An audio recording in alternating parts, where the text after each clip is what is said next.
Hi again, everyone. And today I've got a little thought about the nature of conflict. And so I thought I would pick it apart a little bit and we would look at it together.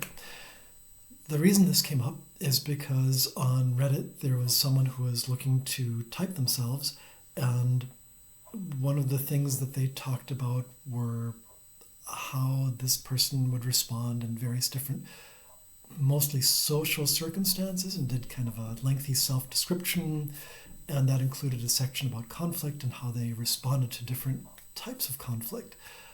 And so looking back and forth, one of the types that this person thought they might be was an INFP, and I was trying to sort of go back and forth to say, well, generally an INFP or the IN types in general are going to look deeper beyond just what one would do when there's a conflict situation, and look into, well, what is conflict really? What does it mean? And how do we approach conflict in a way that makes sense based on the context and the information we've got?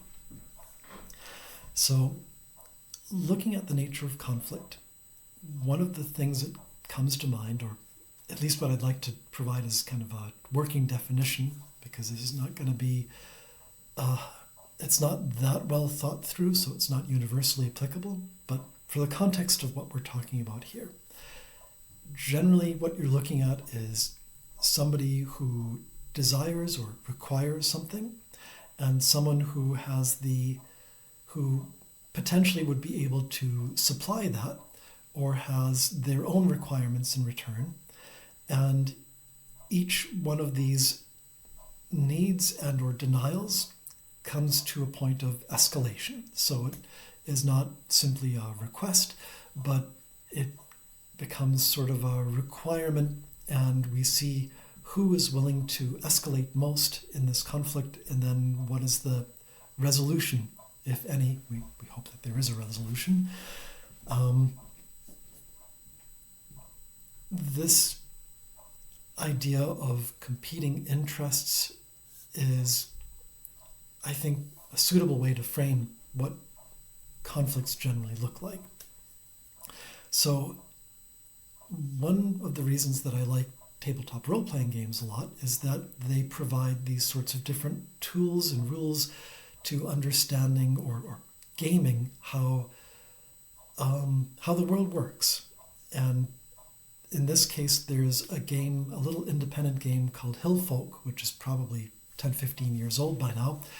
It's I'm not recommending the game. It's a little storytelling game. I have the rules. I've read them. I've never actually played this particular game, but it systematizes the idea of conflict into each one of the people who is playing in the game has particular things that they're looking for from another party. And then the other party who would be able to supply that has reasons for why they are denying that particular thing. So, for instance, one would want respect from a peer, and that peer, for whatever reason, is not granting that respect, creating conflict between those two people. Or someone wishes to be at peace, or wishes to have recognition, or desires love, or has one of many different possible requirements. It could be physical requirements, to say, sustenance, or potentially narcotics, or whatever the thing is. It's something that someone else has the ability to supply, but for whatever reason is denying that, therefore creating this environment for people to be at odds with one another and to escalate. So there's a gaming friend that I have where one of the things in wearing these masks and having these abstractions, there's this kind of amusing idea of conflict where this one gaming buddy sometimes comes in and says something the equivalent of like, "Arr, I'm angry. Arr, can you even see that I'm angry because of my speech patterns?" It's a similar thing once you've deconstructed the nature of conflict to maybe look at the different sides and see that one is saying like, a series of expletives to make you understand that I am upset about the situation. And then the other person perhaps replying with profanity-based or profanity-laced description in order to belittle you. And then the other coming back with, okay, lewd gesture in order to show my disrespect. And then the second party again saying, wild gesticulation showing my willingness to escalate to physical conflict. So you get the idea. What I'm trying to say is, while I'm making light of this by abstracting it, I sort of look at conflict in this way. If I'm not directly in it, once you put it at an arm's length, it really is as silly as that.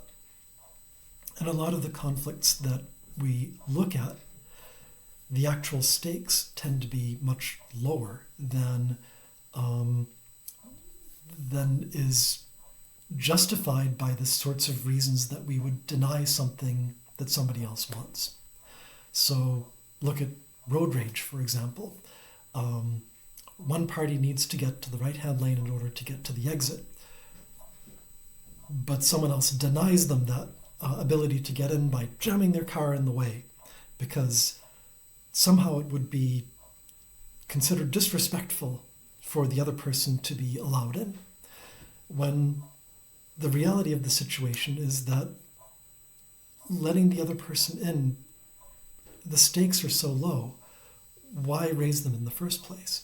And a lot of the conflict situations that are out there, that are interpersonal conflicts, end up being these sorts of almost silly stakes when you get down to it. That is, if someone, say back in high school, grade school, were to belittle me because it raises their social standing with their peers. Once you sort of take all of this apart and you look at what is happening, it's like, well, there's nothing that I can gain by changing the factors or by raising the stakes. So, but the other person has much to lose if there were some way that I would deny them this belittling of me. So a lot of the time it just ends up in a situation of analysis paralysis. It's like, what would one do once you've deconstructed the situation to the point of saying there is no victory condition where I succeed?